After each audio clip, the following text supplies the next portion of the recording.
Bam. This is Joshua Treviño, and you're watching The Break It Down Show. That's right. We are breaking it down. Joshua has his own show. It's called Hard Country. And I guess let's just start right there. What is the need for Hard Country? What is your goal? And by the way, you guys are far enough in the water now that you are among the greatest shows of all time, because by just surviving past 20 just puts you in the higher echelons of what exists.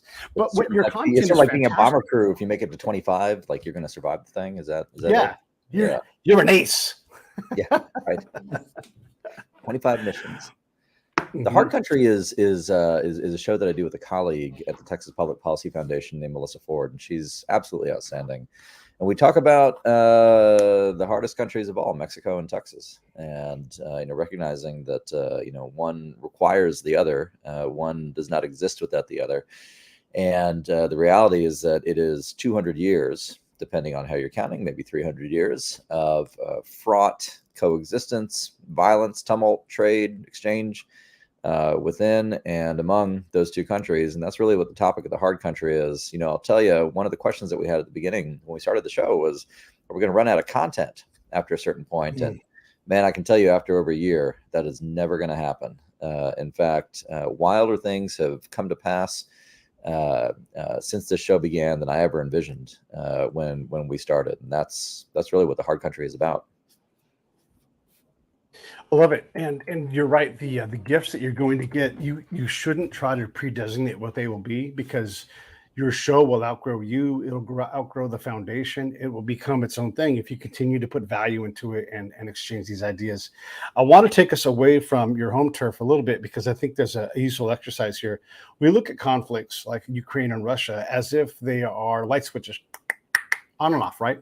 Yeah. But you just told us that the U.S., Texas, Mexico, the Spanish have had a running conflict for 300 plus years. Yeah. So when we do manage to get this Ukraine-Russia conflict turned off, one of the things I worry about is, by the way, these guys are still going to be neighbors. They're still going to share infrastructure. How does that inform our foreign policy in general when you think about that? We can go back to Mexico and Texas if you want, but just in general, people don't understand that not everybody wants, just because the big people say, hey, we're not going to fight anymore, it doesn't mean that the other people below that are going to cooperate. Yeah, well, I mean, are you asking for like a big picture, like global view on this, or specific? Sure. Yeah, let's do a global view. Yeah. I mean, the global view is something that firsthand, Pete, because it's been your profession for many years. War is with us always. And what you define as war varies a lot. And sometimes it's a threat of violence, sometimes it's real violence, sometimes it's high level, sometimes it's low level. And being able to understand that it's a spectrum, and being able to the extent that you can master that spectrum and control where you are on it is really the art of managing human existence and humanity. Yeah. There is no eschaton coming except for the one at the very end that we'll have nothing to do with. And so until then, there's going to be a perennial need for individuals to think critically about who their neighbor is and what their neighbor wants to do, for good or ill. And then when you get a bunch of experts together, you are going to get a bunch of experts who disagree. You and I probably disagree on quite a few things with, and I have no expertise in Texas and Mexico, but if we were going to talk in general terms, we both had equal footing. We're going to disagree a lot, right? Yeah. But we can disagree collegially and say, yeah, you know what? And probably both of us go, neither of us are probably right. Somewhere either left or right of both of us is going to be the answer, if there is an answer. Yeah, that's right. Expertise, by the way, is not required to hold an opinion, nor even to work in a senior level on a topic these days. So ask your average SES about that. And honestly, that's particularly true in the field where I work in Mexico and Latin American policy, unfortunately. Is our relationship with, so a friend of mine works in industry where they use a lot of times Mexican labor, like factory labor, to manufacture just simple things like a packaging box or whatever, because that's sort of what they do. And he engineers that process. He speaks Spanish fluently. And so he's got a lot of understanding between these two worlds. And one of the beliefs is that whatever the U.S. wanted, they could come in and just turn off the cartels in Mexico. They could just defeat them, stabilize Mexico, and move on. Voila. Right. And maybe there is some truth to that, but I think that that's way too simple. Well, I don't think it's realistic. I certainly don't want to straw man views of your friend who I don't know Yeah. in candor. I will say in probable defense of his views, thinking through what would lead somebody to assert something like that, there is a lot that the United States could be doing that we choose not to do, a lot that we ought to do that we choose not to do, and things that I think would actually be very effective. One of the things that we talk about a lot in our sphere is very simple matters like linking trade and security. You don't get the benefits of trade with the United States unless you deliver security. By the way, failing to make that linkage is the same mistake we made with the Chinese, for example. We never linked trade and security with them, and now we're trying to hastily backfill it, candidly, when it's probably far too late. Should have been done 25 years ago. Same with Mexico. Mexico, which has benefited tremendously from trade with the United States, as have we benefited from trade with them. By the way, I'm a native of South Texas. There wouldn't really be a middle class in South Texas without the city of Monterrey, Mexico. So we're very cognizant of that. But at the same time, to borrow from Churchill, man is more than material computation, and we're more than an economic unit. And one of the things that we require is security and fellow feeling, neighborliness, goodwill, and that's what's been absent from the Mexican state. I don't mean Mexicans at large. I mean the Mexican state itself and its friends in the cartels for too long. So could we turn it off in a heartbeat? We could insulate ourselves from it pretty rapidly. Turning it off, though, I think is a qualitatively different issue, and that's going to take some time and work, no matter what path you choose. How much is our administration, we tend to bang to the left, bang to the right on administration. How much is that hobbling our ability to improve, if we're able, stability between these two, we'll call them states, Texas and Mexico? Sure. When you say administration, do you mean the Biden administration, or are you talking about something? Well, just in general, our tendency to be like, and now the Republicans, and now the Democrats, and now the Republicans, and within that, mini shifts. We tend to be a little chaotic, I don't know, not bipolar, but Yeah. Well, Mexico has obviously this changes in emphasis with every change of presidency. Not really every change of Congress in foreign policy, but every change of presidency. If there's a change in emphasis, there's a change in certainly the faces at the table. But I would say that Mexico has been troubled a lot less by that than a lot of other countries, in part because until really the past 4 years or so, Mexico has benefited from a bipartisan and generational consensus toward itself that holds a series of things that are unfortunately increasingly false, that it's a partner, that things are going to get better, that it's inevitably democratic, and so on.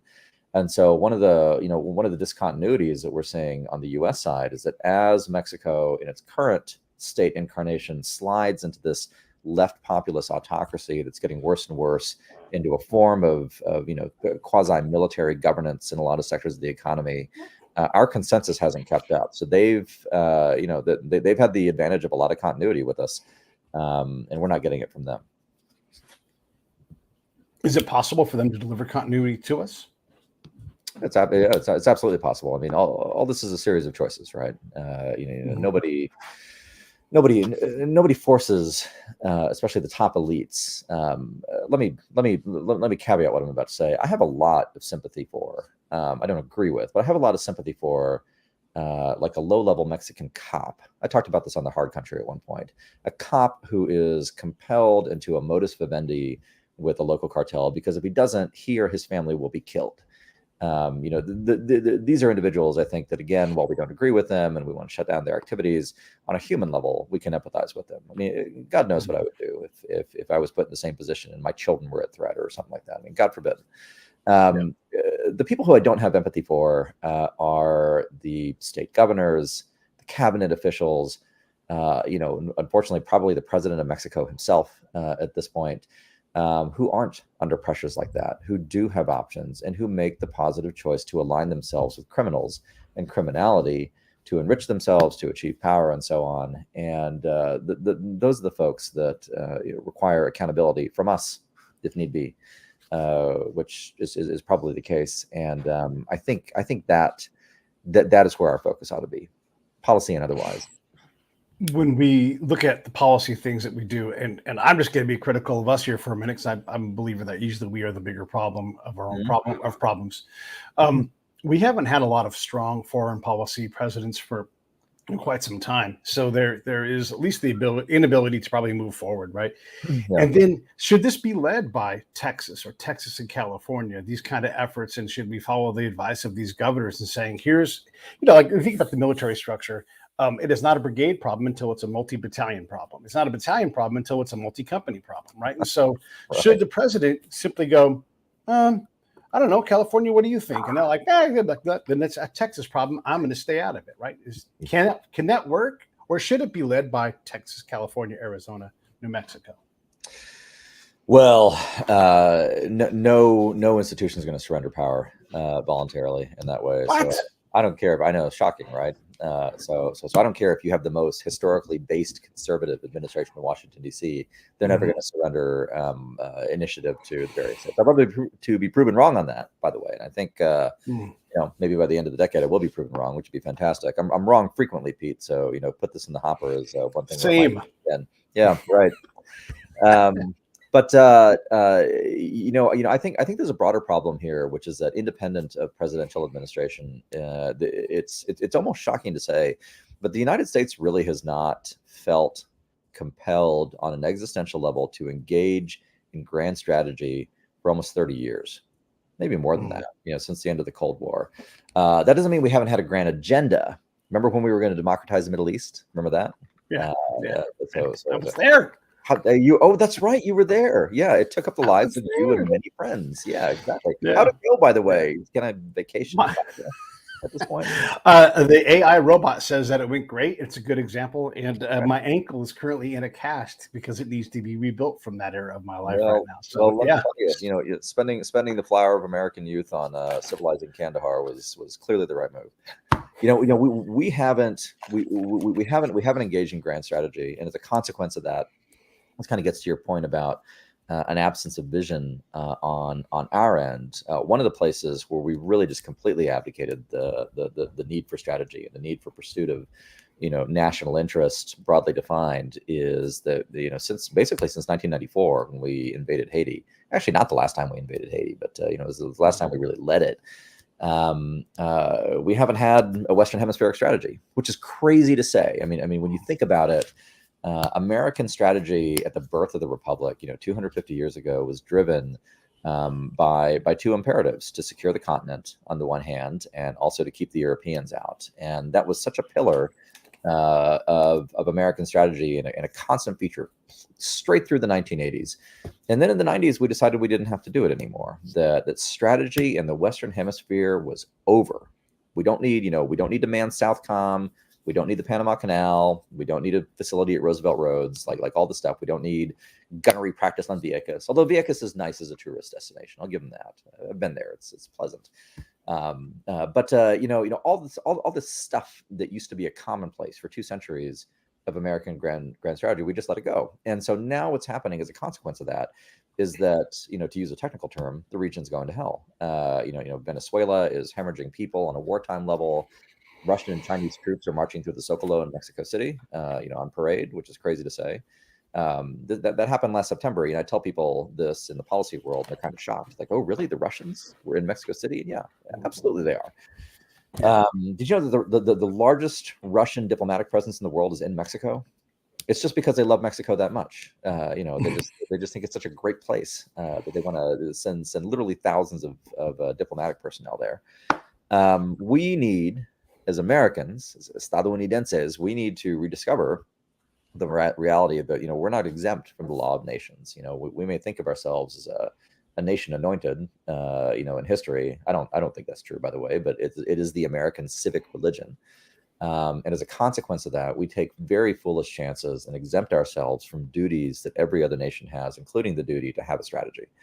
And it's going to be, a strategy is going to be imposed on us if we don't choose one. But we have not chosen one yet.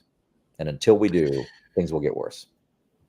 By the way, I'm volunteering. Anybody who wants to vote for me for president, I promise to be president, and I promise to surrender power. I also promise to tear up executive orders 2 a day until Congress can get ahead of these things and write their laws. So there you go. There's my platform. Okay. If you become president, Pete, I want an appointment to the American Battle Monuments Commission, because I want to live in a house off of a French cemetery somewhere in the Rhone Valley. And spend the rest of my days there on the taxpayer dime. So please keep that in mind. As long as you promise to go to that island in Canada that's half island, half French, half Canada soil, and build something for us there, and we'll just claim, boom, this is our island. Since they're undecided, we'll decide. I want that island. That'll be my one push. Sure, happy to do it. Okay.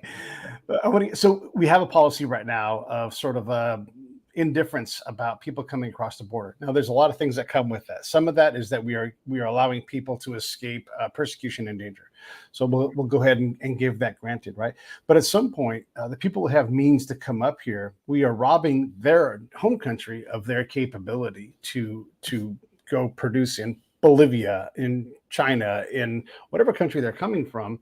We are taking these people and putting them into our world and hopefully inculcating them in a way that it makes America better than it already is. It seems to me, though, short-sighted to absorb all of these people from other nations, especially in South America, where, grasps on stability are tenuous. Yeah, it's I guess there's 2 or 3 questions in there, or observations. Yes, there is.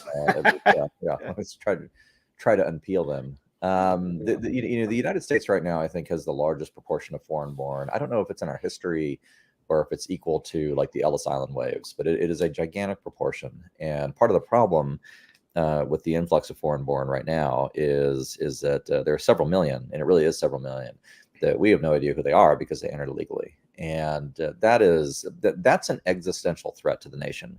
And I want to be clear, it's not an existential threat because of the people as such. The eruption of Honduran values into community X is not going to bring down the United States. What will bring down the United States is the end of the rule of law and the end of the most basic fundamental quality of a nation, which is the ability to determine who's within and who's without your polity. I mean, look, I am, Pete, this from our email correspondence. I do a lot of genealogical research. I've come to find in the past few years that it's probable that 3 of my 4 Mexican great-grandparents were probably illegally in the United States at some point. Now, illegal entries between like 1910 and 1930. And but when they came in, when they came into the U.S., again, probably illegally, which is a rational inference I'm making based upon records that we have extant. The numbers were so small that it didn't really matter that much because you were talking, literally a few hundred, maybe a few thousand coming across the Texas border, the majority of whom eventually went back to the United States after they held an illegal job or something like that. And we have to understand that in the past 10 to 15 years, that's become qualitatively different. Every single person who crosses the border now illegally is trafficked and or smuggled. It's a meaningless distinction in my view for our purposes, but they are all part of a cartel network that by virtue of their presence extends into the United States. And to me, the threat comes less from them, although the fact of their presence is a threat, and more from the presence of the sponsoring networks and cartels that end civil society in the United States with their wealth and their power and their metastasizing presence that corrupts and overthrows local law enforcement, local governance, and so on. And that's what I think we need to focus on quite a bit. There's a lot of, and I say this quite often about places like San Francisco that are attempting to do really big things here. And in California, we have a responsibility to try to look forward, but there's also a responsibility to get things right. And so there's a lot of inhumanity in the humanity of San Francisco. And there's a lot of inhumanity in the humanity of allowing people to come across the border to whatever the goal is. And we don't get comfortable with that inhumanity because we tend to not study it. Look, I went down to the border a couple of years back, and the judge down in Del Rio County was kind enough to talk to me, and he explained to me, he's like, I'm not provisioned for this, and that means the people in my county, I can't do the job that they elected me to do because I'm handling federal problems by myself down here. And so he was exporting his extra people to San Antonio. And guess what San Antonio didn't like? They didn't like that. And this problem now, a couple of years later, has gotten so big that there's a whole political conversation on Texas saying, hey, we can't process all of these people. You guys want them, here they come. And so there's inhumanity reigning through all this entire federal policy, but I don't know that we give a damn. Well, I guess it'd be helpful for me to. Where do you see the inhumanity in this particular case? What would be Well, the? when you create a system that allows for trafficking, that allows Oh, I for see. sales into sexual slavery, when you Yeah. people can be exploited for the desire to get up here, we just seem to be indifferent about it. You allow people to come in illegally, they aren't even able to inculcate into a society that is like, hey, we'd love to help you, we'd love to do whatever. All of these things are sort of ripped away because the person is extra legal at best, right? If not becoming illegal, and yeah, so we just end up having all of this trauma that comes out of these things, kids being trafficked. That's a pretty horrible thing for the rest of their lives if they live long enough to have a long life. I'm not cool with that as a citizen. I'm all for a very liberal immigration policy, but it has to be a policy that's provisioned in Congress and works within like its means. You want to make it bigger? Fine, pass more legislation and figure out how to fund it. But I don't see us doing that. I see us being sort of indifferent about it. And this goes to a lot of the things we've done in foreign policy, where we look at a goal. We want to allow these people to come in. We want to go empower females in Afghanistan. And then we half-ass it, because that's what we did with the females in Afghanistan. And then we leave. And then what happens to them? Well, the worst things you can imagine, because we didn't have the guts to do the work.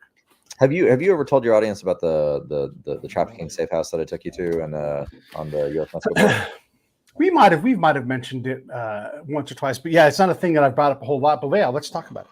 Well, so Pete, I guess for those watching, we had a group of 4 or 5 individuals with us in Presidio County, Texas, Big Bend country. And when you drive to the northwest of Presidio, Texas, which is across the river from Ojinaga, very, very old settled community at the Junta de los Rios there. I think there's been continuous habitation for something like 5,000 years. Like it's a settlement that predates some of the pyramids, if I remember correctly.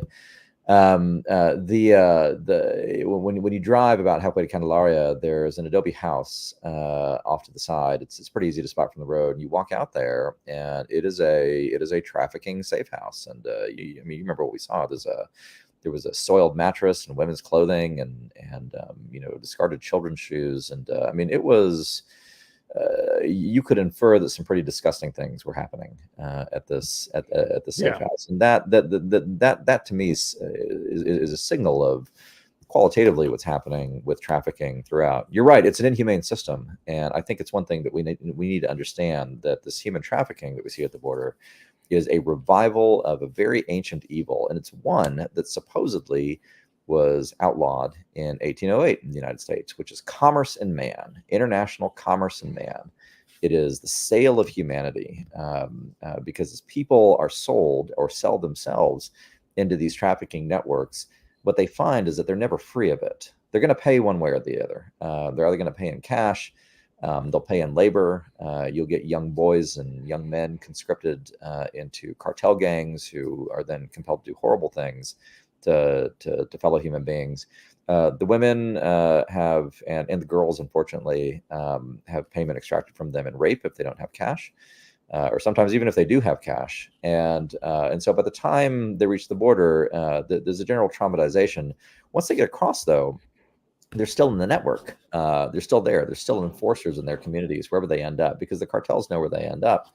And even there, this is kind of the malign genius of the business model of the trafficking cartels, is that once they reach Portland or Detroit or Chicago or Dallas or wherever it is that they're going, they're still paying into a system through remittances, and they have become U.S.-based profit centers for the cartel essentially forever. And there's not a lot of getting out of that for them. And yeah, inhumane, 100%. And it's something that, if we not to be reductionist about it, but a lot of our friends, particularly on the left, well-meaning people, by the way, I don't want to impugn their motives, but a lot of the folks who are horrified at, say, a border wall, need to understand, and often fail to understand, that if you care about the humanity of these people, erecting that border barrier infrastructure is the most humane thing you can do, because it stops the traffic and stops the trade. I'm gonna while you were talking, I was working on some production. Look at me. Look at this. I got a picture of Josh Treviño There we at go. the Yeah. thing, and it's not a great picture of it, but you get an idea of the quality of the house. There's not a lot there, and then Another you don't see the another Mexican at the mattresses, but border. Yeah. Yeah. There we go. yeah, but that's so that's there it was, and we were basically in the outer Marfa area when we had that. We took that picture. But yeah, you're right. You see these things, these mechanisms. The border's huge, and if you wanted to avoid detection, you could do it all the time. We didn't even talk about the inhumanity of the danger of getting across this border and all of the alert way stations where it's like, hey, I've put myself into a terrible pickle in this desert. Beep, beep, beep, I need help. And if you can get to the beep, beep, beep, I need help machine, but people are walking themselves to death to try to get here, in part because we don't have the capacity to create the capacity to bring these people in some kind of sane and humane way. Yeah, that's right. Yeah, 100%. There really is no nice part of the U.S.-Mexico border. Maybe north of Tijuana, I suppose, because San Diego is beautiful. But you don't have to go very far east of Greater Metro San Diego to start encountering the arid zones and the desert and the place where there's no water. And that's basically how it is for the next 2,000 miles or so. And so there's places that are easier than others, but none of it's good. And the heat there, again, Pete, as you've experienced, is terrific. I mean, it is 106, 108. Paradoxically, you'll be in the middle of a desert location, and then you'll make it down into the Rio Grande, not even a valley, but like a riverbed, so to speak, that depression, and there is thick as heck, jungle type humidity, just in that river bottom, right? And it pounds you out. Like it is a difficult place, which is one reason, sometime your viewers ought to look up Brooks County in Texas. Now, Brooks County is, I think, 3 counties in from the border, so it's not even close to the border. But illegals making their way north into Texas through the Rio Grande Valley tend to die. I mean, this is a horribly clinical thing to say, but they tend to die in Brooks County. And the reason they tend to die in Brooks County is because that's where basically the wilderness is. There's probably no vegetation there that's higher than a man's head, right? So it's not even like tall trees or anything like that, but it's so thick and it's so dry, and there's so many snakes and insects and dust out there. The people die there and they're never found again, and it's by the hundreds every year. Yeah, makes me proud to be an American. It's ridiculous. Well, it's multi-causal. I mean, we didn't. This is sort of the line from a lot of the authoritarian left governments in Latin America, including the one in Mexico, unfortunately, which is that this is basically a problem that the United States created through, and I've sat in offices in Mexico City where, well-meaning leftists have said, well, it's the 200 years of American intervention in the region have created the instability that leads to the migration crisis. Not really. None of that's actually true. In theory, this won't happen, by the way, so it's not a basis for policymaking. But in theory, if the nations in Latin America were governed well and governed equitably and governed sanely, there wouldn't be mass migration away from them. It's not imposed on them by climate or anything else. These are governance choices, and they have repercussions in real lives, and we're experiencing part of that. When you here in America, we see the same thing. I drive to a lot of different states, and you see the differences in the results of governing and how they are governed by other places. This parts of the South, you get off the main roads, you get off the state routes, and even smaller, you see just how lack of presence there is, and the poverty that's there. You get to Texas and you see heavy highway construction going on because you guys are booming with people. California is we're doing what we do out here, which sometimes drives me a little crazy. But, there's a lot of different ways to do this, and they are all better than what's south of us for the most part. Yeah. Unfortunately, it's true. It was always amazing to me. I mean, I understood it for sure, but when we lived in Chicagoland several years back, it was amazing to me that even an obviously dying metro area like Chicagoland was still preferable to Michoacan, right? And Chicago, I mean, Chicago is violent. It's on a downswing. It's not nice anymore. But even that was better than staying in, Tierra Caliente in Mexico. So that tells you how bad it is there. I have the sense that we'll go to Canada, Canada will come down to us, and that's a pretty open exchange. Everybody kind of gets along. Maybe Canada's a little bit too nice for our feelings, and I'll probably make some jokes about bald eagles and freedom and having the queen on the wall, that kind of thing. But for the most part, pretty even free exchange. Is that true also of Mexico? Like, or do we go south as much as they come north? Do we enjoy that permissibility that we have? The temporary permissibility of like, hey, I'm coming to visit to go to Tijuana or Rosarito or Monterey or, down to Mexico City. Yeah, I actually think Mexico, a lot of Americans go to Mexico, and Mexico City in particular. I believe, I would double check the stat, but I believe Mexico has the largest number of the U.S. nationals expatriated of any country in the world, which makes sense, right? It's reasonably affordable. You can have a style of living there on a modest salary that you absolutely could not have in Cleveland or Dallas or San Antonio or any place like that. And so, I personally would not move my family to Mexico City, but if it were just me, knowing everything that I know about the governance and things like that, I still would probably give it a go for a couple of years. Because the things about Mexico, I'm glad you asked this because it gives me an opportunity to say good things about Mexico. Yes. I mean, it is a great country with a horrible government. A good friend of mine described Mexico as what happens when you have a good country whose elites do not care about it at all, and that which increasingly describes the United States, right? But it's absolutely true of Mexico. When you peel back the layers of the fact that the president is in with the narcos and things like that, and kind of go back that at a ground level. I can think of neighborhoods in Mexico City, which is the part that I'm most familiar with, that are absolutely charming and frankly have a quality of life for children that is superior to what you get in average American suburbia. A local church, a plaza,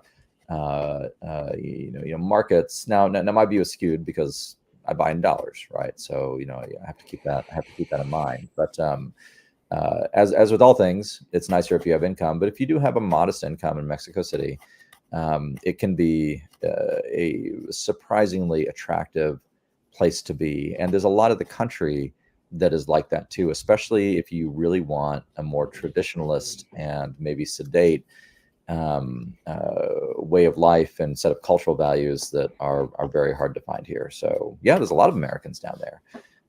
But all those Americans have arrived into Mexico legally of their own. Well, there is that. The other thing about all of that exchange of Mexico I think overall the policies that we have for trade seem to have improved in both directions over time. But again, this is Pete thinking this. Has our trade improved? I think it's our biggest trade partner because it is so immediate, but or do we need to do work there still in terms of our trade with Mexico? I think the jury's out on a lot of it. Mexico did recently become our biggest trade partner, but a lot of that is because Chinese firms have moved to Mexico, and so that's been very difficult to disentangle. Mexico has not done a very good job of attracting a lot of the nearshoring that was supposed to be a consequence of the U.S.-China disengagement. So I think the jury's out on that. A lot of what one thinks about the post-1994 trade regime with Mexico depends on what you think the trade is for. I think it is indisputable that on a macro level, it has probably mutually enriched both countries. But we need to understand, and this is something that has come to the fore in the 2020s, I think very legitimately, that the price tag for that, especially on the U.S. side, was pretty steep. I mean, we chose to, without explicitly saying it, we chose to sacrifice a variety of industrial towns in the American heartland on the altar of generalized prosperity based on greater trade, because the life of those towns and the life of those communities that used to be in places like Ohio or Wisconsin or Tennessee or wherever ended up in Nuevo Leon and Tamaulipas and the Bajío and things like that. Instead of American workers as Mexican workers. And there's probably my libertarian friends are throwing up their hands and saying, well, don't you like a cheap iPhone? Yeah, sure, I like a cheap iPhone, but I like American small towns better. And I think that's that's something that trade policy in general, this is not just specific to Mexico, has lost sight of badly, and it explains a lot of why conservative populism is on the rise now in the United States for very legitimate reasons, in my view. Can Texas and the U.S. federal government at the executive branch level, can they get along? Yeah, I mean, sure. If the feds live up to their obligations under the Constitution, of course, that they absolutely can.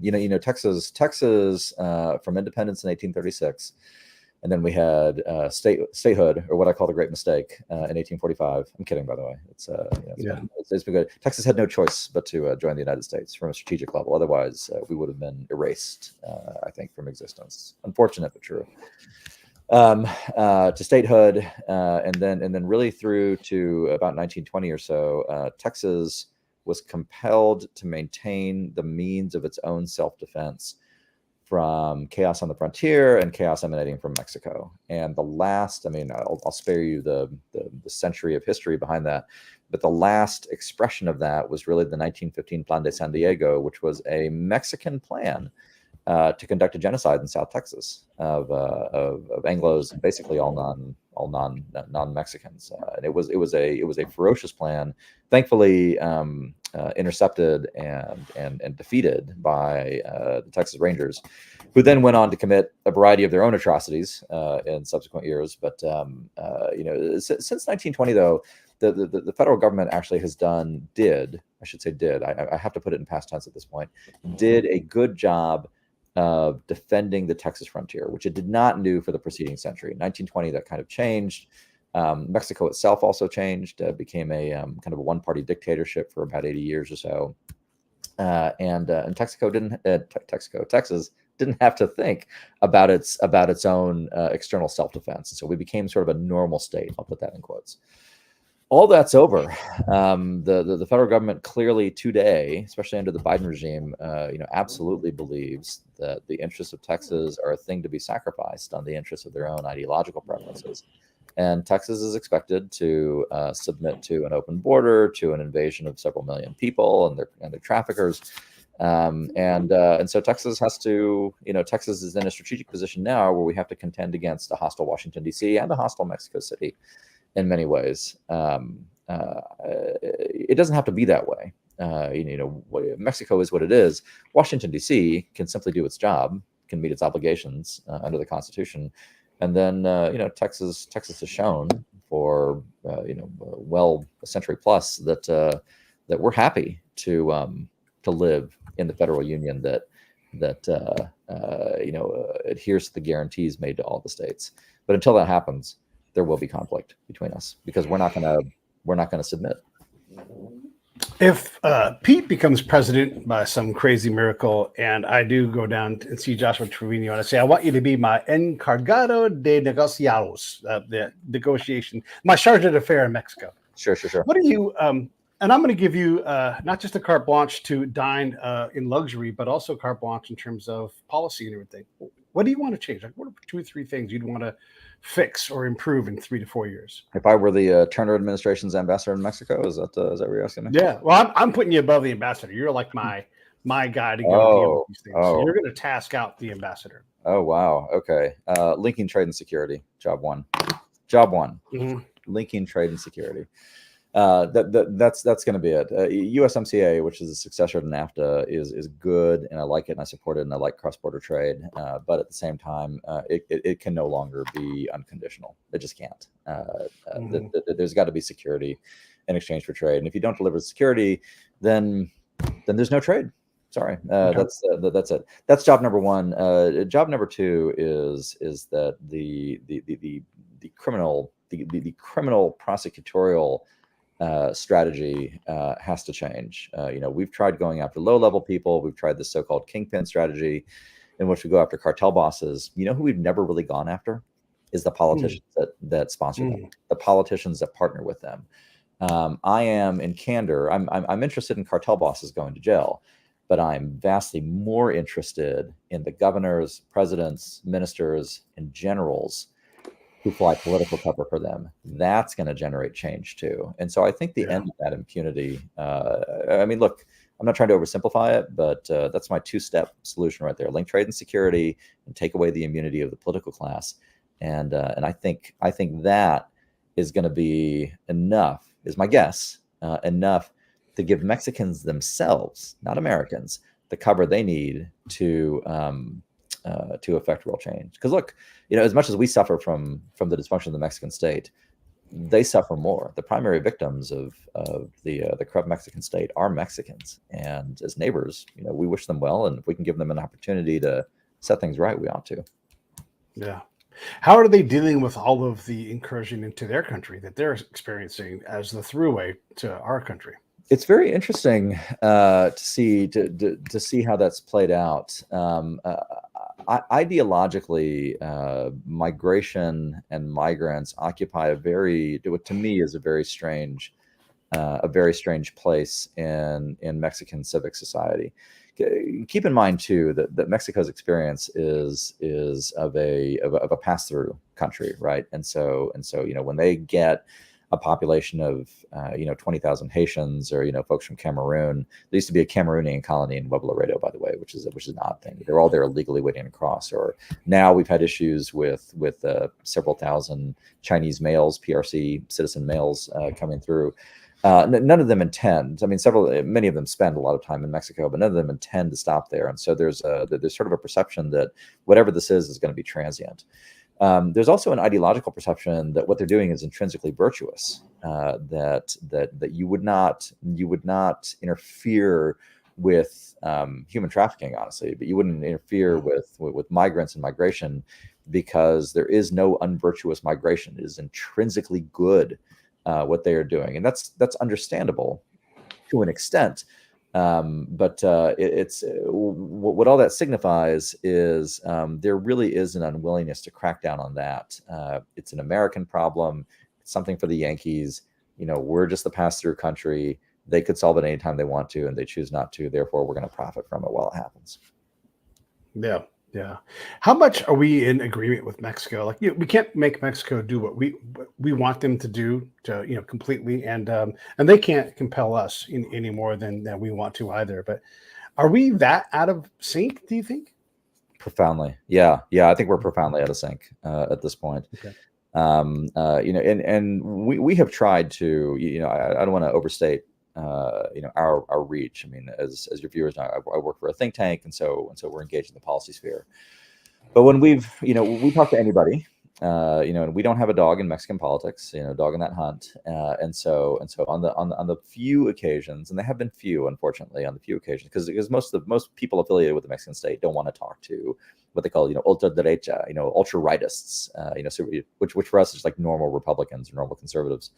But when we have gotten to talk to people, I mean, we've tried to sound the alarm, as recently as 3 weeks ago when we were in Mexico City, and say, hey, this is something you need to pay attention to. Americans have this perception. We view it as a crisis, and I will tell you in candor, the impression that I get is that they don't take it seriously, and my fear is that they're not going to take it seriously until it is way too late, until a real crisis is upon us, and at that point, the solution set is going to veer much more toward end states that I'd prefer to avoid.